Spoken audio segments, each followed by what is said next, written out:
자, 1번부터 맞춰보면요. 자, 농지의 임대차 기간. 임대차 기간은 3년 이상이 원칙.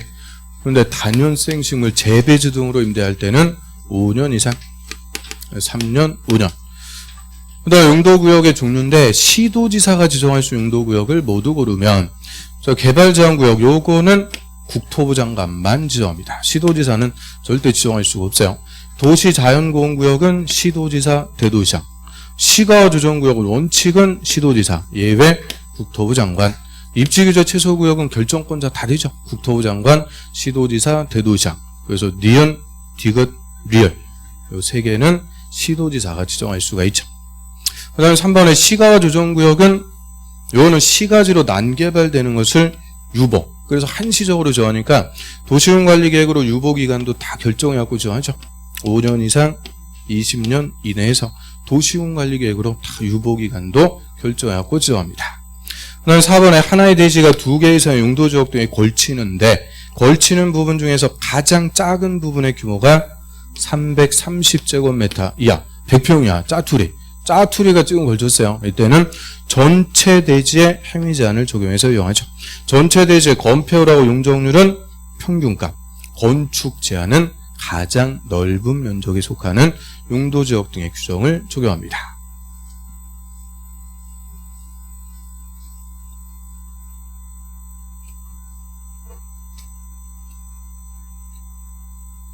그다음 5번.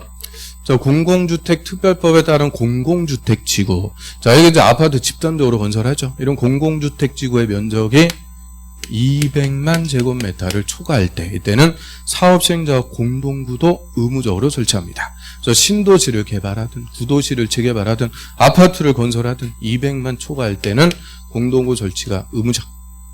그 다음에 이제 틀린 지문만 쫙 볼게요. 자, 1번에. 자, 임대차 계약은 등기가 없어도 임차인이 농지 소재지 관할 시군구청장의 확인, 해당 농지를 인도받으면 그날이 아니고 다음 날부터 제3자에게 효력, 대항력이 발생한다라고 하는데요. 뭐 틀렸어요? 시군구청장한테 확인이 아니고 시, 구, 읍, 면장. 그래서 군수가 빠지고 읍장, 면장, 시구, 읍, 면장 확인받습니다. 그다음 이번에 시도지사는 농업보호구역의 용수원 확보, 수질보전 등 농업 환경을 보호하기 위해서 필요한 지역을 농업진흥구역으로 지정할 수 있다. 그걸 농업진흥구역, 농업보호구역 합쳐가지고 농업진흥지역. 농업진흥지역은 시도지사가 지정해요. 이거 농림부 장관이 정한다 그러면 안 돼요. 시도지사가 지정하는데 뭐 틀렸어요? 거꾸로 되죠. 거꾸로. 농업진흥구역이 집단화된 농지, 절대농지, 노른자. 그리고 농업진흥구역의 용수원 확보 등 농업환경을 보호하기 위해서 농업보호구역을 지정할 수가 있는 거죠. 거꾸로 돼 있어요. 그 다음에 3번에 농지를 농업인 주택부지로 전용하려면 농림부 장관한테 농지 전용 신고한다. 일단 농지에 농업인 주택을 설치하는 것은 농지 전용이다 아니다?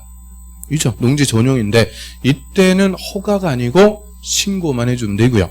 농지 전용 신고는 경미한 거니까 농림부 장관이 아니고 시군구청장에게 신고합니다. 그 다음 4번에 농림부 장관은 농지보전 부담금을 내야 되는 자가 납부기간, 이거 언제까지 내라고 그랬어요? 허가받거나 신고하기 전까지, 사전에 납부해야 되는데 그 납부기간까지 부담금 안 내면 체납된 부담금의 100분의 12에 상당하는 가산금 부과한다. 가산금 12%가 아니고 3%. 가산금 3% 가산금 부과하고요. 가산금 부과인데도 안 내요. 그럼 1개월이 지날 때마다 중가산금. 중가산금이 1000분의 12, 1.2% 중가산금을 또 부과하죠. 그 다음에 5번에 2개 이상 노선을 교차하는 대중교통 결절지. 자, 이 더블 역세권이 아니고 트리플 역세권.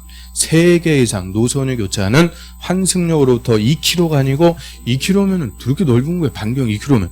그래서 1km 이내에 위치한 지역은 입지 규제 최소 구역으로 지정할 수가 있고요. 그 다음에 9번, 그 6번, 7번, 8번은 다 맞아요. 9번으로 가보면 저 공동구가 설치된 경우 전선, 통신선, 수도관은 공동구 협의회 심의 거쳐갖고 수용할 수가 있다. 할 수가 있다. 임의적인 것은 가스관하고 하수도관. 전선, 통신선, 수도관 얘들은 의무적 수용, 의무적으로 수용. 가스관, 하수도관은 임의적으로 수용할 수가 있는 거고요.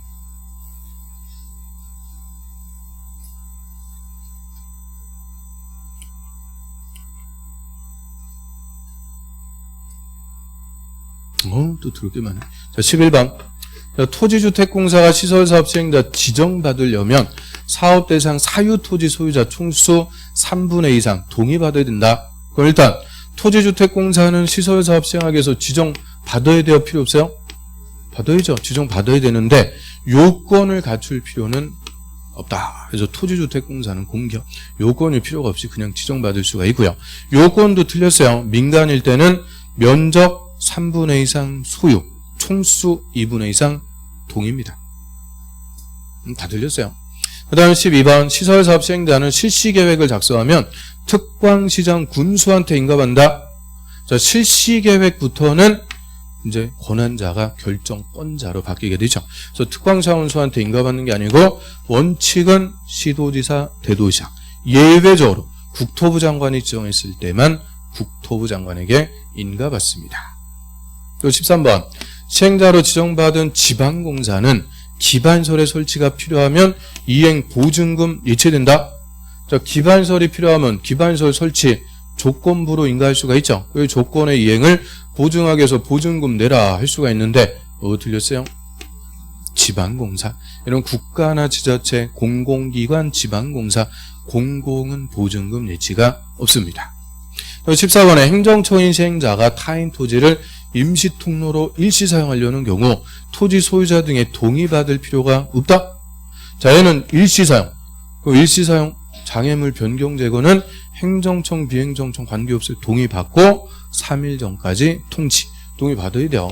그런데 동의를 받을 수가 없을 때, 동의를 받을 수가 없다. 행정청은 통지, 비행정청은 허가로 가는 거죠. 다 동의받아야 돼요. 자, 여기까지 해서 마치도록 하고요. 다음 주는 국토법 이제 싹 마무리 짓고 그 다음에 건축법으로 먼저 가서 건축법도 중요한 것부터 정리합니다. 자, 오늘 수고하셨습니다. 안녕히 계십시오.